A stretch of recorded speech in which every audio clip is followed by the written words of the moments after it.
दोस्तों, जब भारत और पाकिस्तान के बीच में डिस्प्यूट हुआ तो चाइना ने हथियारों के माध्यम से तो मदद की ही सही, साथ में सैटेलाइट एड भी पाकिस्तान को दी। जहां पर सैटेलाइट के डाटा जो चाइना के पास में अवेलेबल थे भारत के खिलाफ, उन सैटेलाइट डाटा को चाइना ने पाकिस्तान को दिया और उनके माध्यम से पाकिस्तान भारत के अंदर कुछ फाइटर जेट को गिराने में भी सक्षम हुआ था। इस तरीके की रिपोर्ट जो है वो सामने आ रही थी। ऐसी कंडीशन में भारत को लगा कि यार भाई, स्पेस के अंदर भी चाइना को काउंटर करना बहुत ज़रूरी है, क्योंकि हमारा दुश्मन कोई भी हो, उनको पीछे से सपोर्ट करने वाला चाइना हमेशा रहेगा। और चाइना स्पेस बेस्ड वेपनाइजेशन के अंदर भारत से बहुत आगे है। ऐसी कंडीशन में चाइना को काउंटर करने के लिए हमें हमारी स्पेस डॉक्ट्रिन के अंदर चेंज करना पड़ेगा। ये रिसेंटली भारत के chief of defence staff Anil Chauhan द्वारा भी कहा गया था और इसी के आधार पर अब भारत स्पेस को वेपनाइज करेगा, जिसके अंदर 52 सैटेलाइट्स आर्टिफिशियल इंटेलिजेंस से लैस अंतरिक्ष के अंदर भेजी जाएंगी। साथ में भारत ने एक जैमर भी तैयार किया है, जिसके जरिए चाइना की कोई भी सैटेलाइट, इवन पाकिस्तान या फिर यूएस की सैटेलाइट, भारत के आसपास वाले रीजन के अंदर कोई भी डाटा कलेक्ट नहीं कर पाएगी। हम जब चाहे तब चाइना, यूएस की सैटेलाइट को इनइफेक्टिव कर सकते हैं हमारे रीजन के अंदर।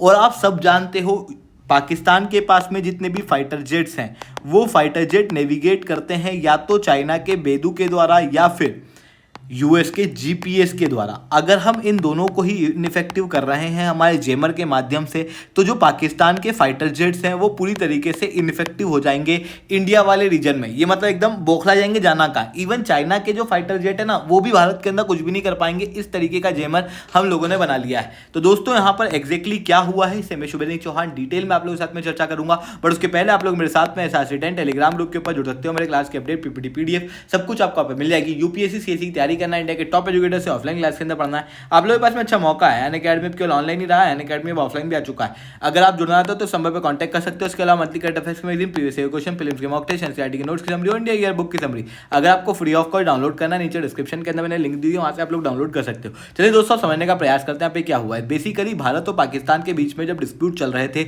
उस समय पर चाइना ने अपनी रियल टाइम इंटेलिजेंस, सर्वेलेंस और रिकनेंस सैटेलाइट के डाटा पाकिस्तान को दिए। बेसिकली जिस सैटेलाइट के जरिए डाटा दिए गए, वो सैटेलाइट मानी जा रही है योगन 41, जो कि दिसंबर 2023 के अंदर चाइना द्वारा अंतरिक्ष के अंदर भेजी गई थी जियो स्टेशनरी अर्थ ऑर्बिट के अंदर। और ये इतनी सेंसिटिव सैटेलाइट है कि ये सब मीटर के रेजोल्यूशन पे क्लियर इमेज खींच सकती है इंडो पैसिफिक रीजन के अंदर। और क्योंकि इंडो पैसिफिक रीजन में इंडिया भी आता है, ऐसी कंडीशन में इस रीजन के अंदर सर्वेलेंस करने में ये सैटेलाइट बहुत ज़्यादा सक्षम।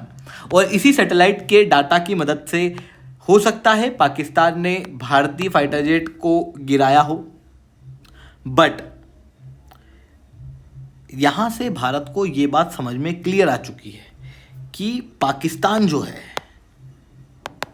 मालदीव्स, बांग्लादेश, हम किसी भी दुश्मन से सामने लड़ें पर कहीं ना कहीं उसे पीछे से सपोर्ट चाइना करेगा ही।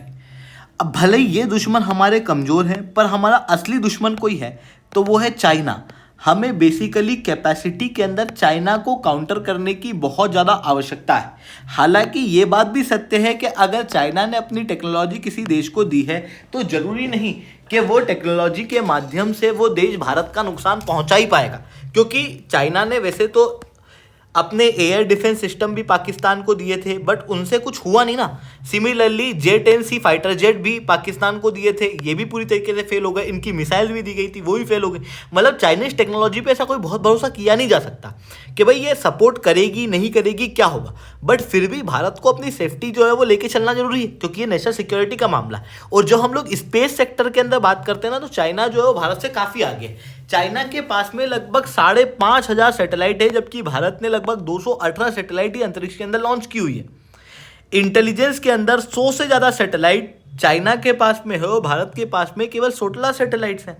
ऐसी कंडीशन में जो आई ओपनिंग इवेंट 1999 के अंदर कारगिल युद्ध के समय पे हुआ था, जहां पर यूएस ने हमको जीपीएस का डाटा देने से मना कर दिया था, जिसके बाद हम लोगों को लगा था कि हमको हमारा खुद का जीपीएस बनाना चाहिए और हम लोगों ने हमारा खुद का जीपीएस नाविक के रूप में बना भी लिया था।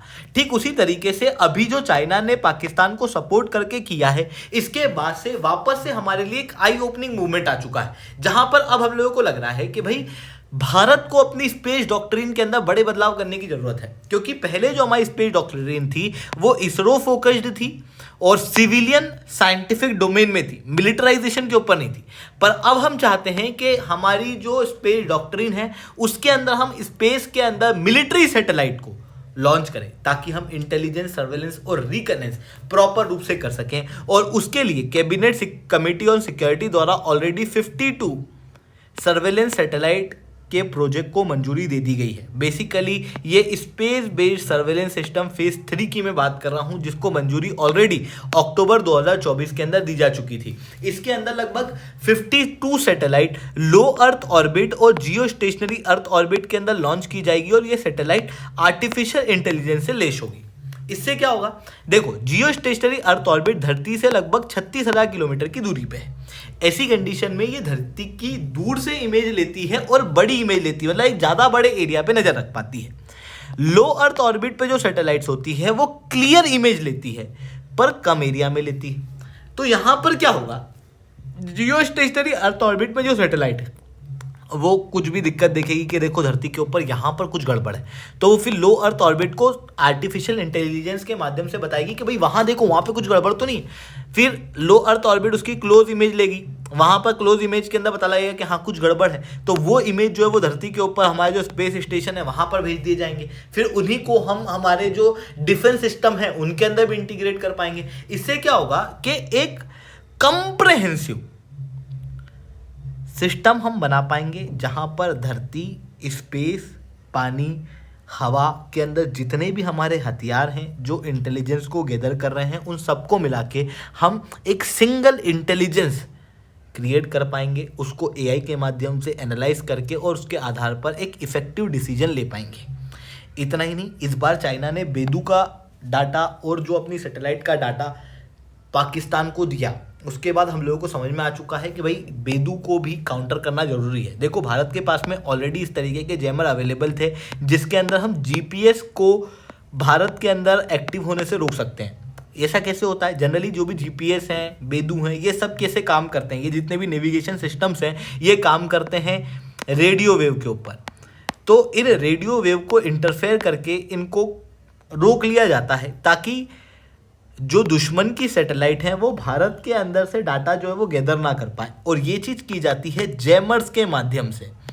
अभी तक हमारे पास में यूरोपियन यूनियन, जापान और यूएस के जीपीएस के काउंटर करने के लिए जैमर्स अवेलेबल थे, पर चाइना को काउंटर करने के लिए जैमर अवेलेबल नहीं थे। अभी जो रिपोर्ट सामने आ रही हैं उसके अंदर ये आ रहा है कि हम लोगों ने जो नया जैमर बनाया है उसके अंदर हम चाइना को भी इफेक्टिवली काउंटर कर सकते हैं। मतलब अब चाइना की जो सैटेलाइट है वो भारत से डाटा कलेक्ट नहीं कर पाएगी। हम इस तरीके के जैमर ऑलरेडी बना चुके हैं, जिसके कारण से चाइना जो है वो पाकिस्तान की चाह के भी मदद नहीं कर पाएगा। बट भारत के पास में जो ओवरऑल सिस्टम क्रिएट हो रहा है उसके माध्यम से हम पाकिस्तान, चाइना, इन सब के अंदर इफेक्टिव इंटेलिजेंस गैदर कर पाएंगे। तो ये चीज़ें यहाँ पर देखने को मिल रही है। आई होप ये सारी बातें आपको समझ में आई होंगी। लेक्चर अच्छा लगा हो तो लाइक करना, लेक्चर बहुत अच्छा लगा हो नीचे से कमेंट करना। यूपीएससी सीएससी की तैयारी करना, इंडिया के टॉप एजुकेटर से ऑफलाइन क्लास के अंदर पढ़ना है, आप लोगों के पास में अच्छा मौका है। अनअकैडमी केवल ऑनलाइन ही रहा है, अनअकैडमी अब ऑफलाइन भी आ चुका है। हमारे सेंटर्स ऑलरेडी खोले जा चुके हैं। जुड़ना चाहते हो तो इस नंबर पर कांटेक्ट कर सकते हो। इसके अलावा मंथली करंट अफेयर्स की magazine, previous year question, film के मॉक टेस्ट, एनसीईआरटी के नोट्स की summary free of cost download करना है। नीचे डिस्क्रिप्शन के अंदर मैंने लिंक दी हुई है, वहां से आप लोग डाउनलोड कर सकते हो। ठीक है दोस्तों, आज के लिए इतना ही। That's all for my side. जय हिंद, जय भारत।